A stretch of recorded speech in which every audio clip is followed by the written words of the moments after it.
नरेंद्र मोदी जिंदाबाद, नरेंद्र मोदी जिंदाबाद, योगी आदित्यनाथ जिंदाबाद, योगी आदित्यनाथ जिंदाबाद। जय श्री राम, जय जय श्री राम। आज हम सबका बहुत बड़ा सौभाग्य है।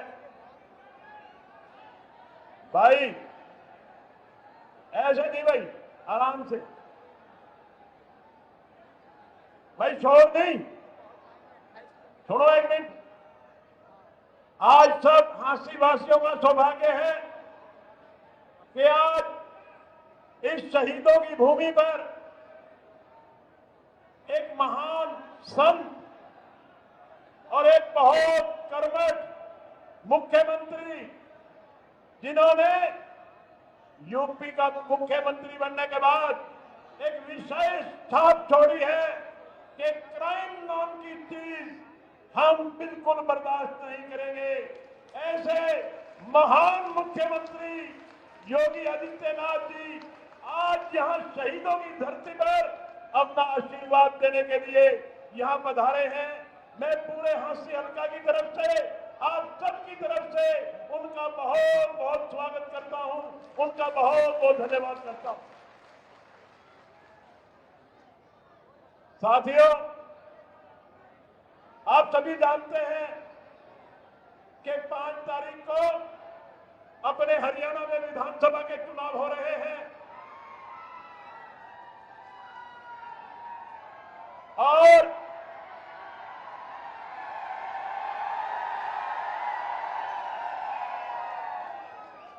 हम सबका परम सौभाग्य है कि आज एक महान संत, एक महान महंत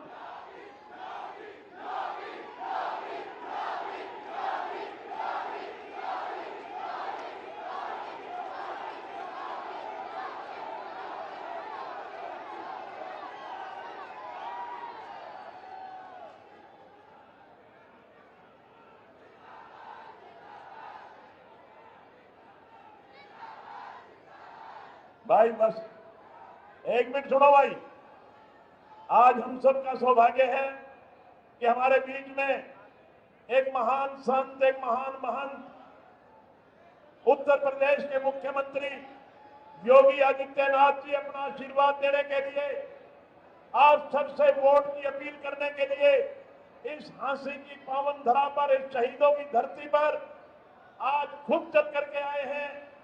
मैं जहां इनका धन्यवाद करता हूं, वहां आप सबकी तरफ से इनका वेलकम करता हूं, स्वागत करता हूं। साथियों,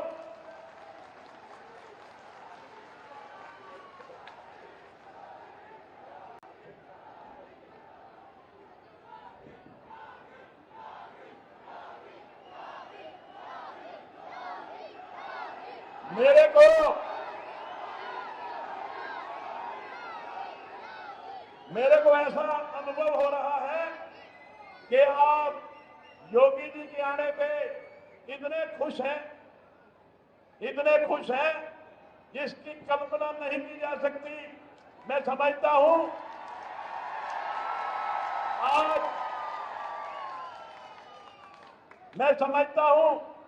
आज जितनी ये भीड़ आई है, ये भीड़ योगी जी को सुनने के बाद 5 तारीख तक घर घर जाकर के वोट की अपील करेगी और योगी जी का संदेश घर घर तक पहुंचाने का काम करेगी। इसलिए मैं हमेशा आपके बीच में आता रहा, बोलता रहा, कोई गांव गली कूचा वार्ड छोड़ा नहीं। और मैं इसलिए लंबा आपके बीच में नहीं बोलूंगा। आज के हमारे रैली के संयोजक भाई नरेश यादव जी भी आपके बीच में संबोधित करके गए हैं और मैं भी ज्यादा लंबा नहीं बोलूंगा, क्योंकि मेरी और आपकी बातें खूब हो चुकी। मैंने आपको सुन लिया, आपने मेरे को सुन लिया। योगी आदित्यनाथ जी के पास समय कम है। बवानी खेड़ा से ये अपना संदेश देकर के आए, हांसी आए हैं और इन्होंने अब नारनौल जाना है। इसलिए मैं ज्यादा समय आपके बीच में और योगी जी के बीच में ना लेता हुआ सीधा सीधा माननीय योगी आदित्यनाथ जी से निवेदन करूंगा कि वो आए और अपना संदेश आप सबको दें। माननीय मुख्यमंत्री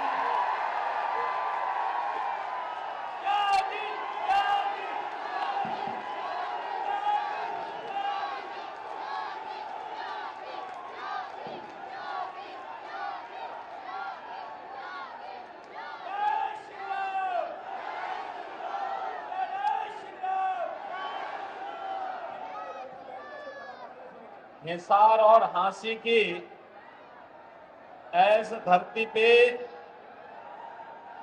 आप सबने न्यारी राम राम। भारत माता की, भारत माता की, भारत माता की। वंदे वंदे वंदे। भारतीय जनता पार्टी के जिला के अध्यक्ष श्री अशोक सैनी जी, कार्यक्रम के संयोजक श्री नरेश यादव जी, लोकप्रिय विधायक और भारतीय जनता पार्टी के लोकप्रिय प्रत्याशी श्री विनोद प्यादा जी, प्रवीण तायल जी, राजपाल यादव जी, श्रीमती नेहा धवन जी, श्री विनय जैन जी, महंत सागर नाथ जी, राजेश ठकराल जी, वेद नारंग जी और भारी संख्या में हांसी विधानसभा क्षेत्र में जुड़े हुए सभी मेरे उपस्थित बहनों और भाइयों, अपनी ऐतिहासिक धरोहर के लिए विख्यात असीगढ़ किला और लाल सड़क जैसी कई ऐतिहासिक साइट्स जिसके पास धरोहर के रूप में मौजूद हो, ऐसी हांसी की इस पावन धरा को कोटि कोटि नमन करते हुए मैं आप सबका हृदय से अभिनंदन करता हूं।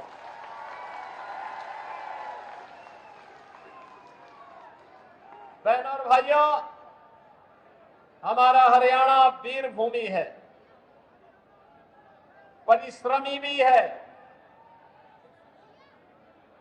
देश के पेट को भरने के लिए अन्नदाता किसानों का परिश्रम भी अभिनंदनीय है और देश की सीमाओं की रक्षा करने वाला हरियाणा का जवान भी पाकिस्तान के छक्के छुड़ाने का काम करता है। ऐसी धरती पर आने पर गौरव की अनुभूति तो होगी। बहनों और भाइयों, मैं भी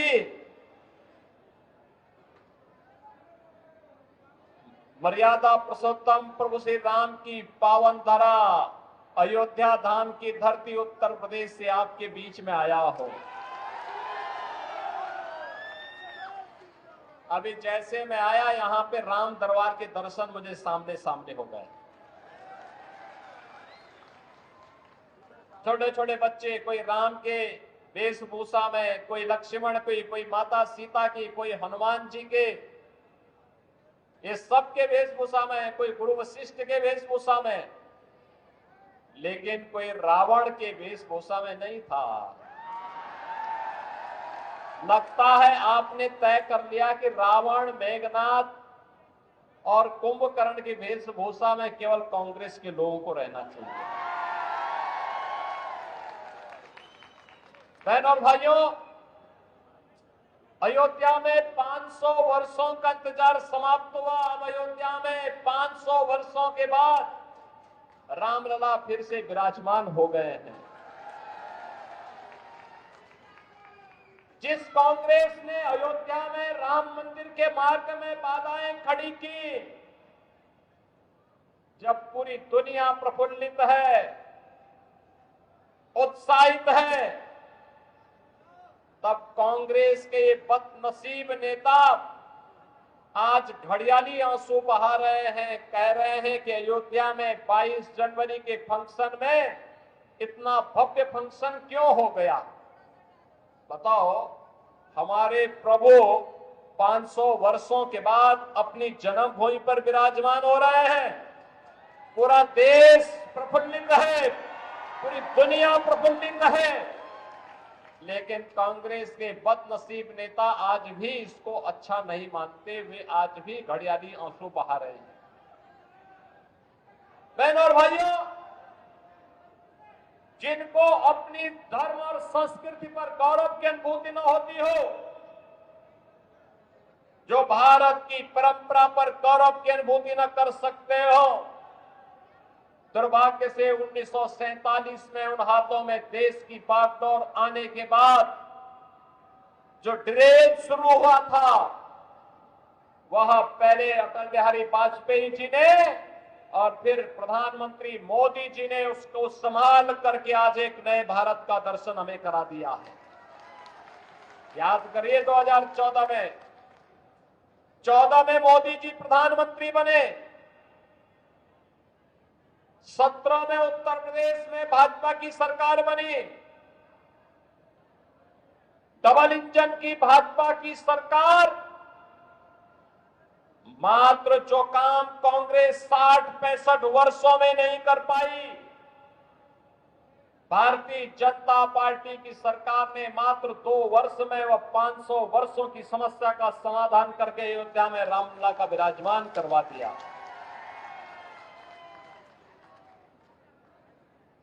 जो राम की संस्कृति को पोष रहे हैं, बहनों और भाइयों, राम की संस्कृति को कोसने वाला वही व्यक्ति होगा जो रोम की संस्कृति पर विश्वास करता होगा। ये रोम की संस्कृति को मानने वाले लोग आज राम की संस्कृति को कोसने का काम कर रहे हैं, अपमानित करने का काम कर रहे हैं। लगातार यही कार्य करते रहे ये लोग, और इसीलिए मैं आपसे कहने के लिए आया हूं, बहनों और भाइयों, जो राम का नहीं, एक तो घोषणा करिए, जो राम का नहीं वो हमारे किसी काम का नहीं,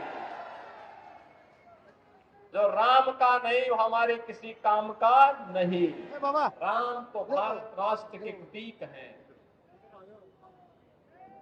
भारत के स्वाधीनता संग्राम सेनानियों, भारत ने संसद के जब देश के संविधान को बनाने का काम किया, तो संविधान में जो मूल प्रति है, उस मूल प्रति में पुष्पक विमान से भगवान राम का माता जानकी, लक्ष्मण जी, हनुमान जी के साथ अयोध्या आगमन का चित्र आज भी बना हुआ है। और इसीलिए तो राष्ट्रपिता महात्मा गांधी ने कहा था, भारत के अंदर शासन की, सुशासन की व्यवस्था का आधार कोई बन सकता है तो मात्र राम राज्य हो सकता है, राम राज्य। और उस राम राज्य को जमीनी हकीकत पर लाने का काम कोई कर रहा है तो प्रधानमंत्री मोदी जी कर रहे हैं। मुझे बताइए, देश पे जब संकट आता है, कभी कहीं कोई आपदा आ गई, आपने कहीं किसी आपदा में कांग्रेस के नेताओं को सेवा के कार्यों के साथ जुड़ते हुए देखा है क्या? आपदा मानते किसी एक क्षेत्र विशेष में आती होगी, लेकिन कोरोना महामारी तो पूरी दुनिया के अंदर आई थी, पूरा देश इसकी चपेट में आया था। श्री राहुल गांधी कहीं गए थे क्या? बहनों और भाइयों, जब कोरोना महामारी के दौरान सेवा की बात आई थी तो केवल भाजपा का कार्यकर्ता प्रधानमंत्री मोदी जी और भारतीय जनता पार्टी के राष्ट्रीय अध्यक्ष जेपी नड्डा जी के आह्वान पर सेवा ही संगठन है संकल्प के साथ अपनी जान की परवाह के बगैर जनता जनार्दन की सेवा कर रहे थे। बहनों और भाइयों, देश के संकट के समय राहुल जी को 140 करोड़ के भारतवासी याद नहीं आते, उस समय उन्हें याद आती है इटली में नानी याद आती है, जो आपके संकट के समय आपके साथ नहीं खड़े हो सकते। तो क्या उनको चुन करके भेजना चाहिए क्या? एक गलती कभी मत करना। यह देश लगातार गलती पे गलती क्या करता गया कि इन लोगों ने देश की सुरक्षा के साथ खिलवाड़ किया। इन लोगों ने देश में आतंकवाद की जननी कांग्रेस, उग्रवाद की जननी कांग्रेस, नक्सलवाद की जननी कांग्रेस, भ्रष्टाचार की जननी कांग्रेस और माफिया और कांग्रेस तो ऐसे हैं जैसे एक दूसरे के पूरक बन गए हैं। चोली दामन का इनका साथ हो गया है। वह माइनिंग माफिया हो, वह वन माफिया हो, वह पशु माफिया हो या संगठित अपराध में लिप्त माफिया, इन सब के साथ इनका गठजोड़ है। ये जनता जनार्दन का शोषण करते हैं। भारतीय जनता पार्टी सुरक्षा का नाम है। भारतीय जनता पार्टी समाधान का नाम है। भारतीय जनता पार्टी बिना भेदभाव के विकास की योजनाओं को पहुंचाने का नाम है। भारतीय जनता पार्टी बिना भेदभाव के विकास की योजनाओं को हर गरीब तक, हर किसान तक, हर नौजवान तक, हर महिला तक पहुंचाने का नाम है। बहनों और भाइयों, मुझे बताओ, ये कांग्रेस के समय में किसान आत्महत्या करता था कि नहीं करता था? आज देश के 12 करोड़ किसान परिवारों को प्रधानमंत्री सम्मान निधि का लाभ प्राप्त हो गया है।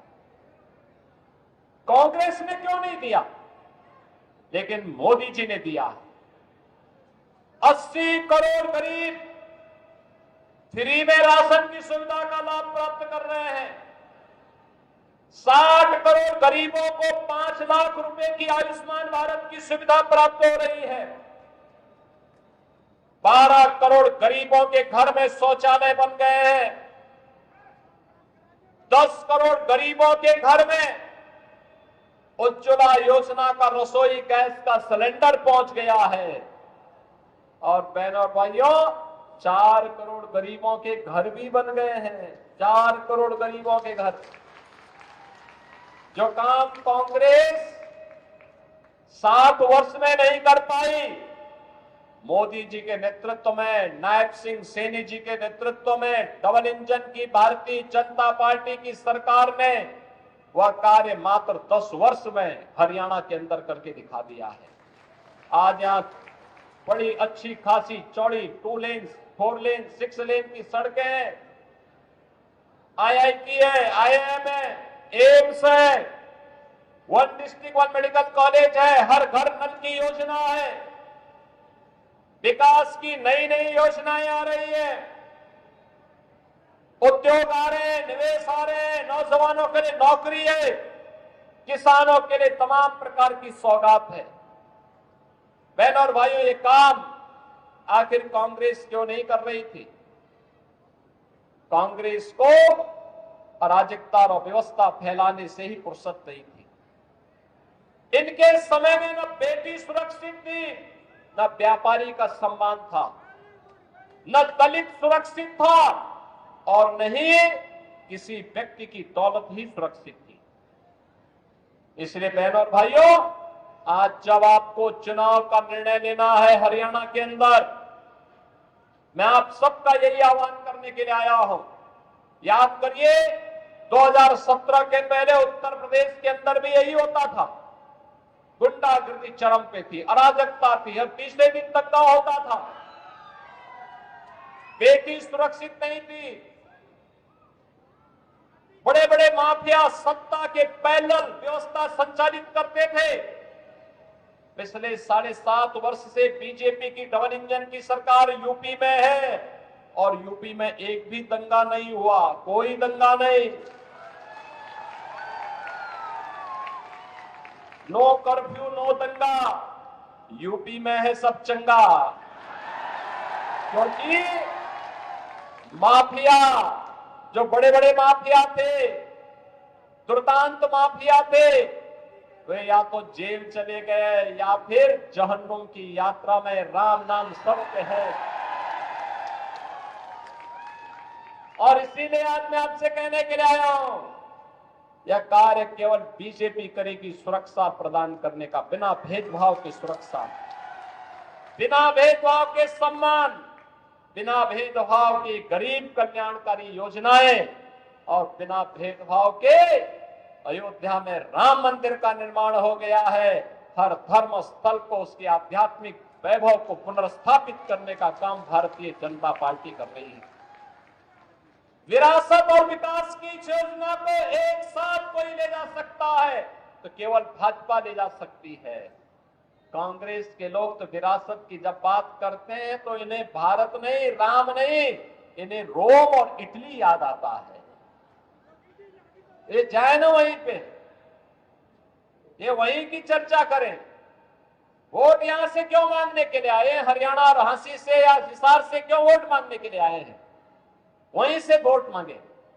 और इसीलिए मैं आप सबसे अपील करूंगा, हिसार वासियों से अपील करूंगा, ये डबल इंजन सरकार की ताकत को समझ करके हरियाणा को धाकड़ हरियाणा बनाने के लिए फिर से हमें मिलकर के काम करना होगा। और इसके लिए भारतीय जनता पार्टी ने श्री विनोद व्याला जी को आपका प्रत्याशी बना करके आपके बीच में आना है। विनोद जी को चुनाव जिता करके भेजेंगे। 5 अक्टूबर को जब चुनाव होगा तब शारदीय नवरात्रि की आदि शक्ति मां भगवती दुर्गा के पूजन का तीसरी तिथि होगी।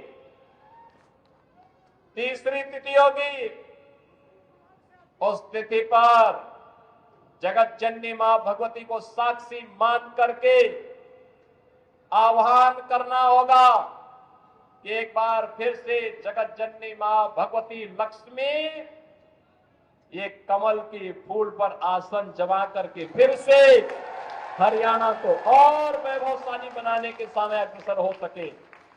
इसके लिए कमल का बटन दबाना होगा मां लक्ष्मी का आह्वान करने के लिए। सहमत है ना?